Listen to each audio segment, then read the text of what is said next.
في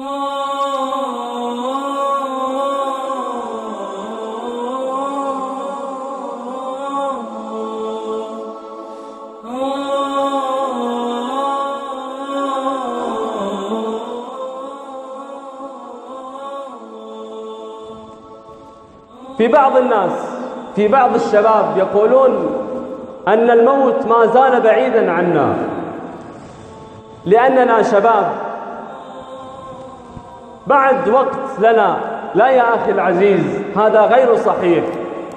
الموت قريب منك، لا أحد يعلم بالمنية إلا الله سبحانه وتعالى، وما كان الله ليطلعكم على الغيب، كل هذا هو بيد الله سبحانه وتعالى.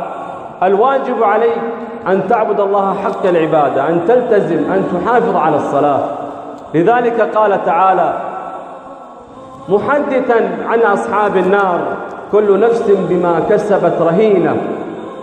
أي هذه النفس التي بين جنبيك سترهنك يوم القيامة، سترهنك أمام الله.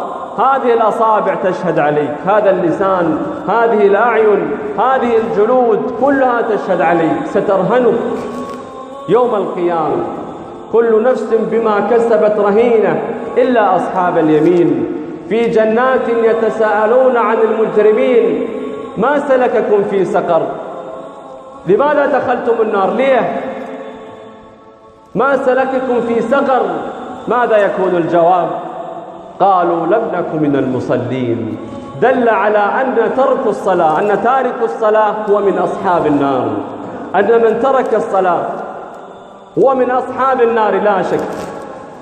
قالوا لم نكن من المصلين ولم نكن نطعم المسكين وكنا نخوض مع الخائضين وكنا نكذب بيوم الدين حتى أتانا اليقين وهو الموت.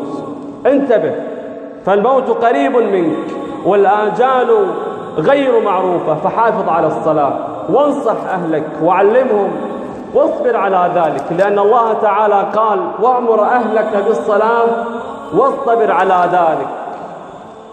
لم يقل واصبر، إنما قال واصطبر، بمعنى أن تكثر من الصبر، لأن الله سبحانه وتعالى يعلم أنك ستعاني من عائلتك، ستعاني من أولادك، يوم أنه نائم ويوم أنه مريض. يجب أن تحافظ على الصلاة، ويجب أن تصطبر على تعليمك وتربيتك وتوجيهاتك لأهلك للصلاة.